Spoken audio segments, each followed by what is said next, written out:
Hello दोस्तों, स्वागत है आप सबका जीएस विथ लेंस पर। यह चैनल आपका स्टडी पार्टनर है जहां हम बोरिंग टॉपिक्स को एंगेजिंग बनाएंगे और कॉम्प्लेक्स कॉन्सेप्ट्स को सिंप्लीफाई करने की कोशिश करेंगे। अभी हम इंडियन पॉलिटी को कवर कर रहे हैं और मैं ये नोट्स लक्ष्मीकांत सर की किताब से बना रहा हूँ ताकि आपको एक ऑथेंटिक अंडरस्टैंडिंग मिले। तो चलिए शुरू करते हैं आज का वीडियो। और आज हम बात करेंगे एक्ट ऑफ 1786 के बारे में। ये एक्ट ब्रिटिश रूल के अंडर इंडिया के एडमिनिस्ट्रेशन को और मजबूत करने के लिए बनाया गया था। तो चलिए हर एक पॉइंट को समझते हैं।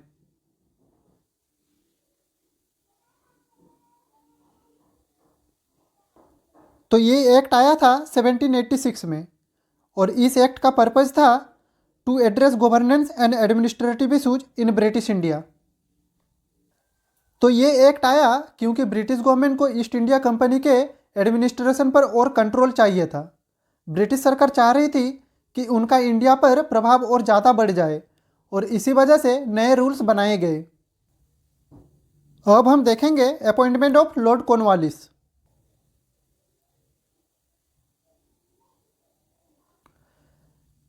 तो इस एक्ट के तहत लॉर्ड कॉर्नवालिस को बंगाल का गवर्नर जनरल अपॉइंट किया गया,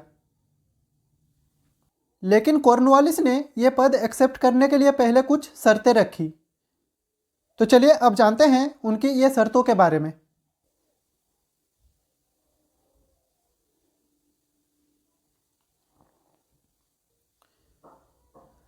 तो लॉर्ड कॉर्नवालिस ने गवर्नर जनरल बनने के लिए दो डिमांड्स रखी थी। पहला डिमांड था ओवरराइड पावर। तो ओवरराइड पावर का मतलब होता है authority to overrule his council in special cases. तो उनका कहना था कि उन्हें अपने काउंसिल के डिसीजन को ओवरराइड करने का अधिकार मिलना चाहिए। मतलब अगर किसी स्पेशल केस में काउंसिल का डिसीजन उनको सही ना लगे तो वो अपनी मर्जी से फाइनल डिसीजन ले सके। ये पावर उनको ज़्यादा ऑथोरिटी और इंडिपेंडेंस देती। तो चलिए अब समझते हैं कि ये डिमांड उन्होंने क्यों रखी थी। तो उस समय गवर्नर जनरल को अपनी काउंसिल के बिना डिसीजन लेने की पावर नहीं थी, जो कई बार एडमिनिस्ट्रेशन को स्लो कर देती थी। कॉर्नवालिस चाहते थे कि उनके पास ज़्यादा कंट्रोल हो ताकि तेज़ी से और बिना रुकावट के फैसले लिए जा सके। तो इस पावर को अब हम एक एग्जांपल से समझने की कोशिश करते हैं। जैसे अगर एक क्रिकेट टीम का कैप्टन हर एक डिसीजन टीम मेंबर से कंसल्ट करके ले तो लास्ट मोमेंट पे क्विक डिसीजन नहीं हो पाएंगे। इसी तरह कॉर्नवालिस चाहते थे कि ज़रूरत पड़ने पर वो बिना काउंसिल के परमिशन के भी डिसीजन ले सके। उनका नेक्स्ट डिमांड था कमांडर इन चीफ बनने का।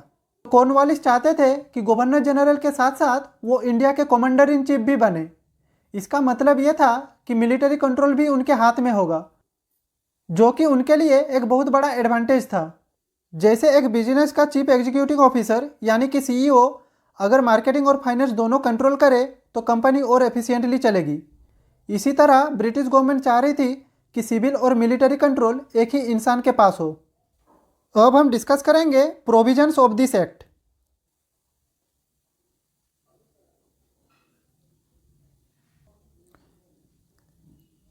तो this act granted both demands to Lord Cornwallis and it strengthen the governor general's authority.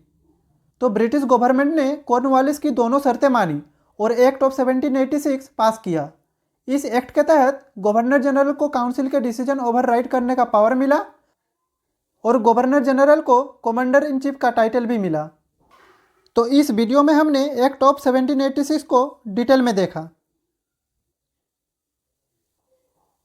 इस एक्ट ने गवर्नर जनरल के पावर को बढ़ाया और ब्रिटिश रूल को और मजबूत बनाया। यह एक ऐसा स्टेप था जो ब्रिटिशर्स के कंट्रोल को इंडिया में और एनफोर्स करने के लिए इम्पोर्टेंट था। तो आज का ये वीडियो यहीं पे समाप्त होता है। अगर आपको ये एक्सप्लेनेशन अच्छा लगा तो लाइक करें, शेयर करें और नए हिस्टोरिकल टॉपिक्स के लिए चैनल को सब्सक्राइब करें। मिलते हैं नेक्स्ट वीडियो में एक नए टॉपिक के साथ। Till then stay happy and stay healthy. जय हिंद, वंदे मातरम।